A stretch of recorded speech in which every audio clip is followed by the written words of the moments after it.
Welcome to our channel easy and deep way. हम continue करेंगे MCQ की हमारी नई सीरीज जो कि हम कर रहे हैं असेसमेंट फॉर लर्निंग सब्जेक्ट की। इसमें हम देखते हैं कि इम्पोर्टेंट क्वेश्चंस क्या क्या आ सकते हैं एग्जाम में। सबसे पहले है इवैल्यूएशन इज। तो इवैल्यूएशन क्या माना गया है? ऑप्शन देखते हैं। Test of intelligence, test of health, test of goals of education of students, none of this. अब देखिए जो ऑप्शन गिवन होते हैं हमारे वो सारे एक दूसरे से रिलेटेड होते हैं और हमें ये लगता है कि इसका आंसर ये भी हो सकता है ये भी, लेकिन आंसर वही होता है जिसका कंसेप्ट बुक में गिवन है। तो इसके लिए आपको कंसेप्ट बिल्डिंग बहुत ज़्यादा जरूरी है। तो इसका आंसर होगा option C, test of goals of education of students, क्योंकि इवैल्यूएशन में स्टूडेंट्स के गोल्स को अचीव करने के लिए असेसमेंट यानी फिर कि उसका मूल्यांकन किया जाता है। नेक्स्ट है which of the following is better item for essay type question, यानी कि एसे टाइप क्वेश्चन के लिए सबसे अच्छा क्या माना गया है। इसमें देखते हैं option. Discuss Newton's law of motion, यानी कि सिर्फ डिस्कस कीजिए तो उसको हम ऐसे टाइप में नहीं बता सकते। Explain each of Newton's 3 law of motion, तो यही होगा इसका आंसर कि हम किसी भी चीज को एक्सप्लेन करेंगे तो उसको हम ऐसे टाइप में बता सकेंगे। बाकी है what are Newton's law of motion, ये भी शॉर्ट या वेरी शॉर्ट में आ सकता है। Write down on Newton's law of motion, तो इसमें सबसे बेस्ट है explain each of Newton's 3 law of motion, option B. Next है evaluation is a continuous process, who says. तो हमने पढ़ा था कि भाई हमारी सीसी होती है उसमें इवेल्युएशन को इंक्लूड किया जाता है, तो ये किसने माना है? कोठारी कमीशन ने। तो इसका आंसर हो जाएगा ऑप्शन ए। फिर है व्हाट इज इंटरनल असेसमेंट। अब हमारी असेसमेंट भी कई प्रकार की होती है, internal, external, formative, summative, formal, informal, काफ़ी टाइप्स है। इन सब की वीडियोस आपको मिलेगी, आप इसके कंसेप्ट देखिए तो आपको समझ आएंगे। तो देखते हैं कि भाई इंटरनल असेसमेंट क्या होता है। Evaluation of student by teacher of his class, यानी कि स्टूडेंट्स की वैल्यूएशन टीचर द्वारा ही जब की जाती है तो उसे इंटरनल असेसमेंट बोलते हैं। और एक्सटर्नल में जब कोई आउटसाइडर होता है, आउटसाइड का एग्जामिनर होता है, वो हमारी वैल्यूएशन करता है स्टूडेंट्स की, तो उसे एक्सटर्नल असेसमेंट माना जाता है। फिर है literal meaning of evaluation is. तो अपने शब्दों में हम इवेल्युएशन को क्या कह सकते हैं?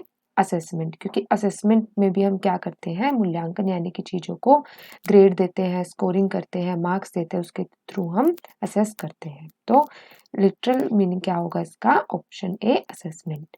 फिर है formative evaluation does not present well through. तो फॉर्मेटिव इवेल्युएशन में क्या नहीं होता? अब हमारे पास क्या क्या होता है? फॉर्मेटिव और समेटिव। समेटिव क्या होता है? जो हम पूरे एनुअल बेसिस पे करते हैं, पूरा ईयर एंड हो जाता है तो करते हैं। फॉर्मेटिव होता है जैसे हम वीकली टेस्ट के थ्रू, यूनिट टेस्ट के थ्रू हम इवेल्युएशन करते हैं। तो इसमें क्या नहीं होता? Annual test. तो एनुअल टेस्ट किस में होते हैं? समेटिव असेसमेंट में। तो इसका आंसर हो जाएगा ऑप्शन सी। फिर है feature of formative assessment is. इससे आपका क्लियर हो जाएगा कि फॉर्मेटिव असेसमेंट क्या होता है।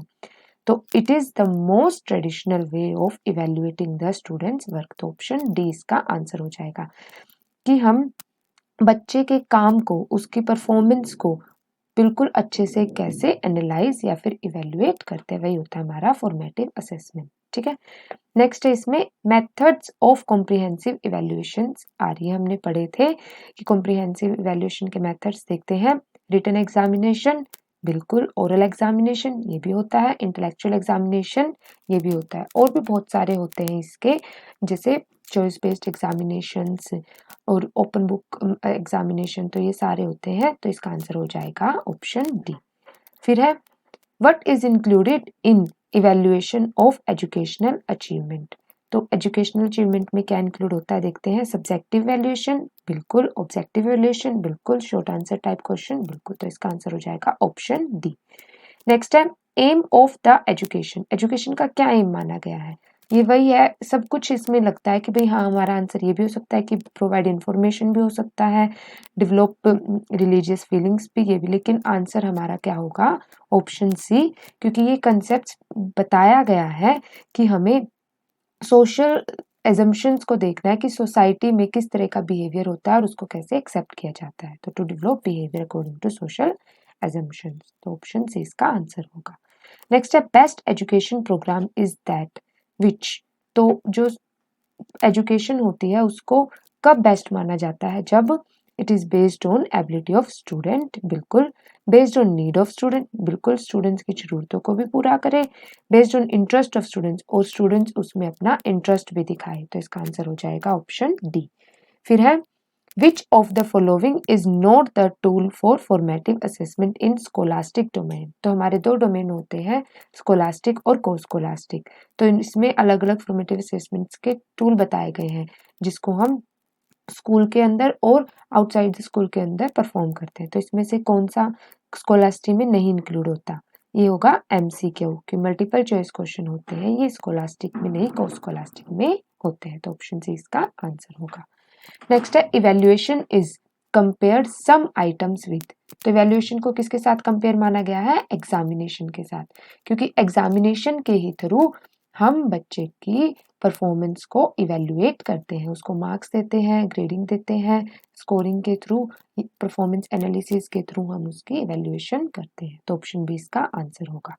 फिर है in which method subject matter is taught after some time. तो कुछ टाइम के बाद कौन से मेथड में सब्जेक्ट मेथड होता है? कंप्लीट मेथड में, क्योंकि हमारा फोकस क्या होता है? सिलेबस को कंप्लीट कराना किसी भी सब्जेक्ट की। जैसे हमारा भी एम है कि हम बीएड के सिलेबस को जल्द से जल्द कंप्लीट करवाएं। ठीक है। नेक्स्ट है what students need for better performance after evaluation. तो इवेल्युएशन के बाद बच्चे की परफॉर्मेंस को इम्प्रूव करने के लिए, एनहेंस करने के लिए क्या जरूरी होता है? मोटिवेशन। तो ऑप्शन सी इसका आंसर होगा। बच्चे को मोटिवेट किया जाता है कि आगे भी आप इसी तरीके से परफॉर्मेंस दीजिए, और अगर आप में कोई वीकनेसेस है तो उसको इम्प्रूव कीजिए। ठीक है। नेक्स्ट है what is included in cumulative record. Cumulative record में क्या होता है? नॉन एजुकेशनल अचीवमेंट, बिल्कुल। एकेडमिक अचीवमेंट, ये भी होता है।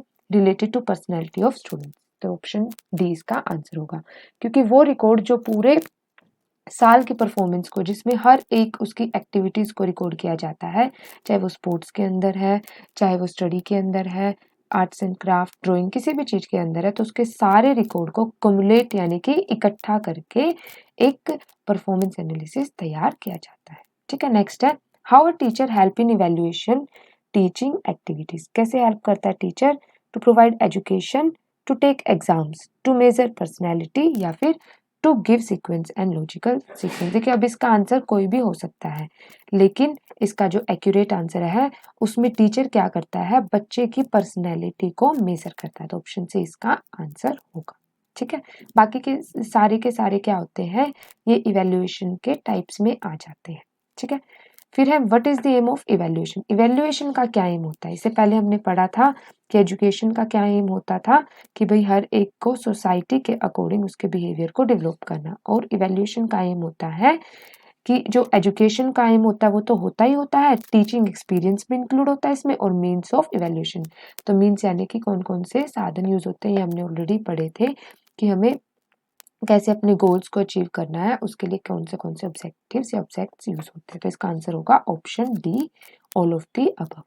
सेकेंड लास्ट है इसमें विच factors affect the teacher. Teacher को कौन से फैक्टर्स अफेक्ट करते हैं? एबिलिटी, बिल्कुल। टीचर में एबिलिटी होनी चाहिए कि वो स्टूडेंट्स को जज कर सके और उनका इंटरेस्ट बना सके स्टडी में। रीडीनेस, बिल्कुल। कंसंट्रेशन एंड इंटरेस्ट, बिल्कुल। तो इसका आंसर हो जाएगा option D, all of the above. Last है इसमें फ्रोबेल इज फेमस फॉर। तो फ्रोबेल ने क्या दिया था? प्लेवे मेथड दिया था। तो उस प्लेवे मेथड में उसने सबसे ज्यादा किसको फोकस किया था? किंडरगार्टन मेथड को। तो इसमें बच्चे को पहले प्ले के थ्रू एक्टिविटीज सिखाई जाती है, तभी वो लर्निंग में एनहेंस होता है। ठीक है। तो अगर आपको ये क्वेश्चन समझ आए हो तो इसे अपने दोस्तों के साथ शेयर कीजिए, और नेक्स्ट क्वेश्चन की नोटिफिकेशन के लिए हमारे चैनल को सब्सक्राइब जरूर कीजिए। Thank you for watching.